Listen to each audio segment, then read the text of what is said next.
For a fourth time in 7 seasons, Bognor Regis Town welcomed Dulwich Hamlet to Nywood Lane in a playoff clash with a place in the National League South up for grabs. The Hamlet put their place in the final by beating Enfield Town on Thursday evening, with Ibra Sekajja the star performer in this 4-2 victory, the striker netting a hat-trick. For a third game running, they name an unchanged side, with Ibrahim Kargbo making his 350th appearance in pink and blue. The Rocks reached their first playoff final in this tier with a 2-1 success over Wingate and Finchley, with a late strike from 2-goal hero Oliie Pearce enough to get through. They make just one change, James Fraser coming in for Alex Parsons. Bognor beat Dulwich 1-0 in the Ryman South final here in 2012. Will history repeat itself, or will it be Dulwich leaving the Isthmian League after 110 years? Dulwich unchanged for the third consecutive match. They play the same 11. From win against Wingate, Finchley and then Enfield, as Carew looks to release Sekajja early on. Is a repeat from Thursday evening when he scored after just 47 seconds. Head up for the moment. Is there room for a shot? Fluffs his lines at the end. Sekajja can't repeat his heroics from Thursday night. Hat-trick for him at Champion Hill just 4 days ago. And it'll be an early strike for the home side.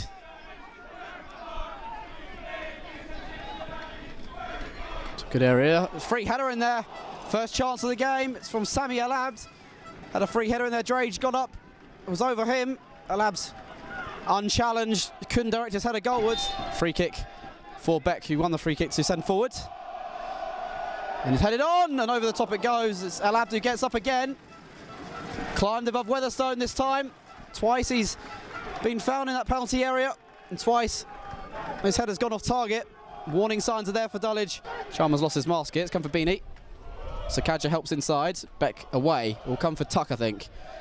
Will only stab it into the path of Clunis. Dulwich breaking forward. He'll run at Dylan Barnett now. Nyron Clunis sends in a cross. Lincoln palms away. Tomlin wasn't too close to him. Nor Sekajja. Beanie wide. Green. His turn to deliver. Deeper ball this time. Tomlin gets his head on it. Can't generate the power. Ibrahim Kargbo again. Kenny Beanie. Wide for Green. Dulwich starting to grow into it now. We'll take on Harvey White here, Green. A couple of good crosses in the last minute or so. Is there another one for him? Can't find space. Needs support. He's got it in the form of Michael Chambers. Tomlin onside. Edge of the area. Can he wriggle free? Can he get away from Crane? Yes, he can, onto his right foot. Tomlin goes for goal. Lincoln was scrambling. Fair way off target in the end from Gavin Tomlin. Entertaining start to proceedings here though at Nywood Lane. It's one point where Dulwich look like they may not make the playoffs this year. They have done for the last 2. Fraser dispossessed by Drage. Kargbo now away from Beck. He'll come forward. Ibrahim Kargbo. Is there a shot for him? Blocked by Alabd. Tomlin was in space and isn't happy with Kargbo for not releasing to him. Harvey White scored a memorable goal for Bognor in a league tie between the two sides last year. Looking to release Jimmy Muitt behind Nathan Green. Early ball in. Drage deals with it. Comes out to Crane. Can take a touch. He goes for goal, and that's over the top. A lot of power from James Crane. Has scored in both league fixtures between the two sides this season. Can't add to his tally on that occasion. We'll search for Nathan Green, as he often does. Easy for White. Not the best header from the right back. It's more time on the ball here, though. On for Doug Tuck. He's been a match winner in a Dulwich against Bognor fixture before as well, a couple of seasons ago at Champion Hill. Here's Oliie Pearce in behind Weatherstone. He can dart into the area. Is there someone for the cutback? All the way across. Muitt! Bognor lead! Great cutback by Oliie Pearce. And Jimmy Muitt was unmarked at the far post. It's the home side who strike an early advantage here in the 21st minute. Well, Pearce got space in behind the Dulwich defence. All the way across the goal line it went with his pass. Muitt arrived at the far post. And the Bognor number 9 nets his 12th goal of the season to give his side the lead. Chambers looking for Tomlin. Good strength from Gavin Tomlin, buys him some space away from Barnett. Deep ball in, Sekajja won't get hold of it. Will keep this in play, I feel, though. Sekajja is quick and does. Taking on White now, slowing it up against Harvey White. Lovely bit of skill from him. In comes the cross. Charman heads clear. Picked up by Beanie. Urged to shoot. Beanie does shoot. Clears the crossbar though. The Dulwich skipper. Bit like the chance Crane had at the other end. I think this is going to be Gavin Tomlin. Marked up his run with a lot of purpose. Referee will keep his eye on that wall, I think. 6 white shirts in it. Kargbo trying to put the keeper off as well in there.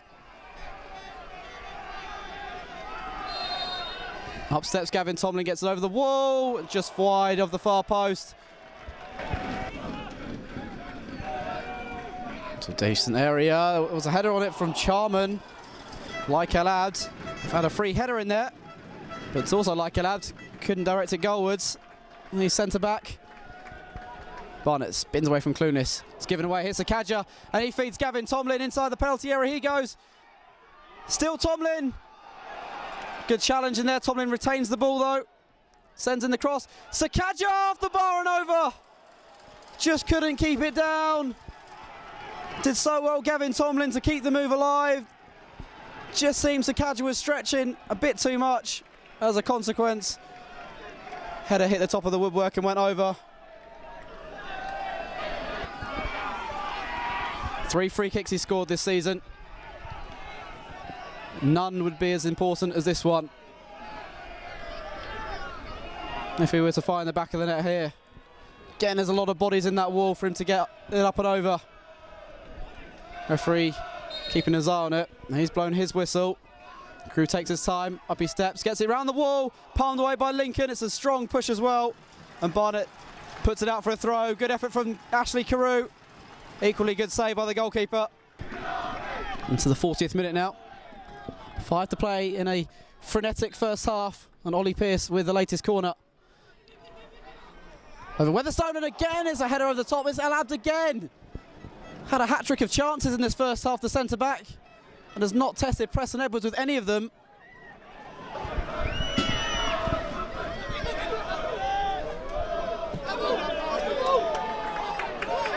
Sails all the way out. Green felt maybe that White had flicked it on. With the throw, Chambers nods away. Fraser trying to put the second wave of the attack its way. Drage, that's not a great ball. All the way through to Pearce it goes. 2-0. Huge mistake in the Dulwich defence. And Oliie Pearce capitalises. And now Dulwich have a mountain to climb if they're to come back into this game.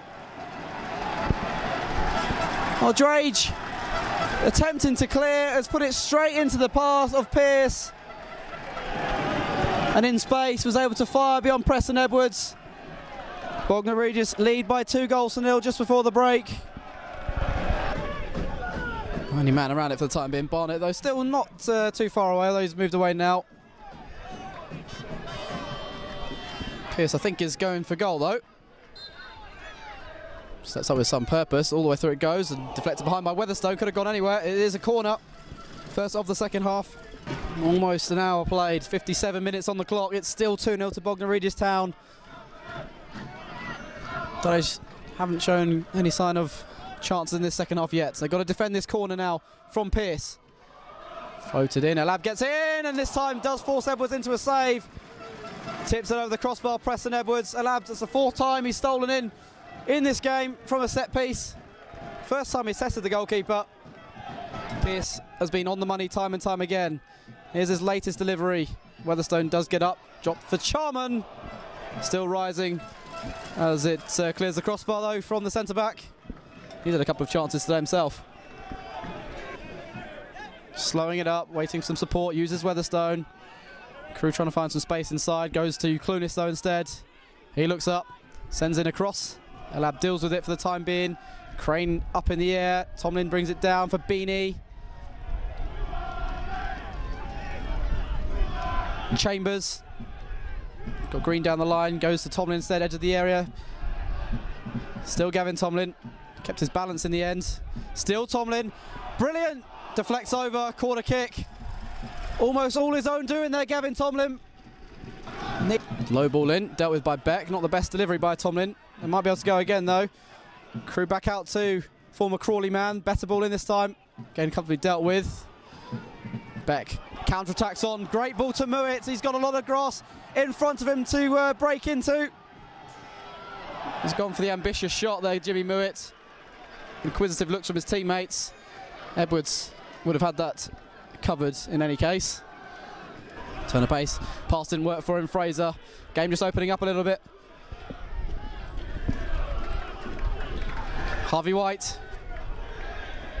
Fraser continues to make strides towards the area. White will take this alone for the time being. Still White, what a run. All the way, goes down, it's a penalty. Can't really have any complaints there, Kenny Beanie. Harvey White with a tremendous run forward. Took a tumble under a challenge by Beanie. And Dulwich skipper gets a yellow card, and this could be the final nail in the coffin as far as Dulwich are concerned, if they are to score this Bognor Regis. 26 goals he scored this season, James Fraser. 6 penalties. Only one man scored more league goals this year than him in the Ryman League Premier Division. This to all but seal Bognor Regis Town's place in the National League South. Up he steps. Edwards saves, and Dulwich are still in with a glimmer of a hope. Big save from Edwards when his side needed him most. Wide. Muitt taking on Green, beating Green as well. Floats it in. Pearce. Ambitious bicycle kick, not too far away from a spectacular third. Made decent contact on it. Away from goal it went though from Oliie Pearce. Sekajja dropping deep to receive ahead of El Abd. Now Clunis. Back infield. Carew. Sekajja. Again wide for Clunis. Floats that in. Beck deals with it. Sekajja trying to get the header Tuck. The Bognor man who brought it down. Tuck again. Dispossessed by Clunis. Good work from the Dulwich wide man. Carew. Bognor wall. At the edge of the area here. Kargbo reverse pass for Tomlin. So an end product for Dulwich. Good ball in towards Clunis. Barnett away. It's come for Carew. Still Carew. And still Clunis. Save low by Lincoln. Ming loses out to Parsons, his first involvement, knocking that down the line. Weatherstone comes across and finds Ming with the pass. Ming will bring this forward for Dulwich. Still Ming, away from Parsons he goes. Covered a lot of ground. Clunis has nicked it off Barnett. Good bit of fortune going Dulwich's way. Crosses blocks, back to Clunis. Sends it in again. Brilliant goal from Kargbo. That's outstanding from the Dulwich number 4, and out of nowhere they are back in this game. A really, really fine goal from Ibrahim Kargbo. He doesn't do easy tap-ins, does he? Clunis got lucky originally, nicking the ball off Barnett. Second ball in, and there was Kargbo to volley home in fine style. Ming, Kargbo and Kamara, the 3-man wall for Dulwich. Crane's going to leave it. Barnett trying to place it round the wall into the side netting it goes. Nice idea. Edwards scrambling, I think might have had it covered anyway, the goalkeeper. Didn't go out of play, Crane did well. Carew deflects for Tuck. Wild, away from Weatherstone. Breaking forward, he's got Parsons to his left. Wild slips it through, offside flag is up, it won't count. Parsons' joy is short-lived. Done. Michael Chambers. Towards the marker it goes. And down, no foul on him. Ming. Bognor every man behind the ball currently. Can they do it? Clunis. Here he comes. Towards the marker, Kamara was there as well. It drops for Kamara. Couldn't find a shot though. Weatherstone. Comes the latest ball towards Kamara. Dealt with again. Ming. Sekajja. Carew. Onto his right foot. The shot deflects and held by Lincoln. Will Dulwich find another chance now? Holding off the attentions of Muitt. DeMarca. Crane for company. For Kargbo.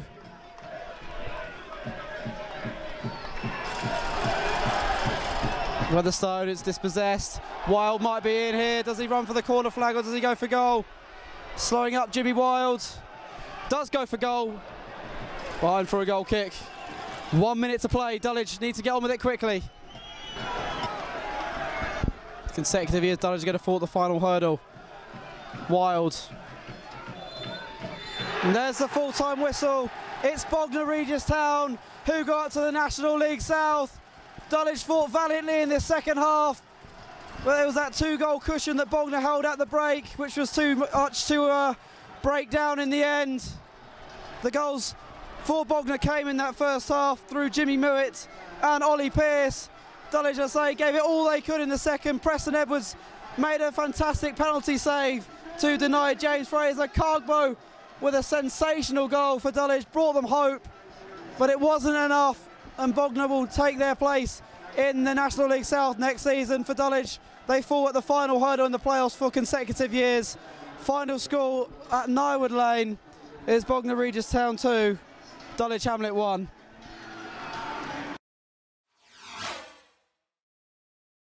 Jamie, firstly, congratulations. What are your emotions like? A bit of a roller coaster of an afternoon, wasn't it?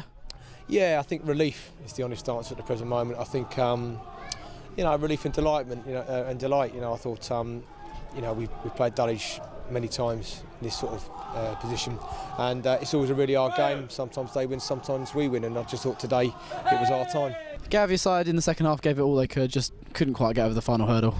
Yeah, that's right. I thought at least we played with a spirit. We tried to get back in the game. We were positive. We didn't worry about conceding another goal. Just wasn't our day today. We spoke and we knew that we had to be at our very best to get something from the game, and I think the disappointments maybe we've had just in the last couple of weeks maybe galvanised us. Sometimes we go in the playoffs and we've just lost out and we've not had enough time to really do it. But I just thought to the man, I thought they were superb today and really did well. Against a good team as well, you really matched them in most departments throughout the 90 minutes. Yeah, I think you're right. I think we did. I think obviously they got us on a break in the first goal. We had spoken about that. We just didn't defend it with that one split second, and we got punished. The second goal was a bit bizarre. Obviously, Matt trying to clear the ball from quite an awkward area, and it lands on the forward. He has a good touch and finish, but he can't legislate for a goal like that, to be honest with you. And then it's obviously an uphill struggle for us, So, but I thought mentally we came out second half. We didn't give up. We kept on going. Yeah, we read our luck, penalty save. But I thought we was a credit to ourselves and the club. Ollie and Jimmy up front really caused a few problems as well, and both took their goals well when presented with those chances. Yeah. I think we've spoken to them a little bit. They're very young and they've had some fantastic performances and some performances where maybe it's not been so good. But when you're young players, that happens. But when we needed them today, I thought they really stepped up. I thought Muitt was unplayable and Ollie was the best game I've seen him play in ages. So I'm glad he delivered today. Do you think maybe the footballing gods were smiling on you when that penalty was saved, and then the way you got back into the game with Ibby's goal? Yeah, definitely. I thought it might turn around in our favour, but after that, I don't think many things dropped our way after the goal. We were huffing and puffing, probably making bad decisions and stuff like that. But no, to be fair, the mentality was good, and that's all I can ask for. Obviously, we know the threat of Dulwich, and you'd have seen footage of them from Thursday night and the way that they attacked the Enfield defence. The way your back four defended that threat today was pretty impressive as well. I think sometimes we can try and play our game and that's it, but if I'm really honest about it, I think Deborah and I and Jack had lots of conversations about how you're going to try and stop them, because they just throw so many different problems at you, and they've got lots of really good players. And I've been in this situation before, and I have sympathy for Gavin because they do an unbelievably good job at Dulwich, and I think the way that they play is fantastic, and I pay my money to watch it. But someone has to win and sometimes someone has to lose, and today it was our time to win, and I'm just really pleased it's for us. What did you say to the boys after the game there? I thanked them for their hard work. I thanked them for their commitment to the club and to myself and the management team. I think it's a really good dressing room I've got there. Good men. We had some bad times during the season, and they stayed together. And then got ourselves back, clawed ourselves back into the playoff positions through sheer willpower as well. So. That's a good group of men I've got in there, and I'm very, very proud of them. Hopefully we'll go again next season with that similar group of players. Hopefully. This time a year ago, you obviously lost the title on the last day of the season, then suffered a heartbreaking defeat here. How much did that late goal on Thursday galvanise you today? Yeah, I think we spoke a little bit about destiny, and sometimes I just felt it was our time, and I said that to the players a lot, that I just felt it was genuinely our time. And there's no rhyme or reason for that, because I thought we had probably on paper, technically a better, stronger team last year, but I think the togetherness and the balance of the team this year makes up for it in different areas. So sometimes it's just your time, and you know you need to deliver in certain games, and I felt today we did, and that's why we're lucky to win the game.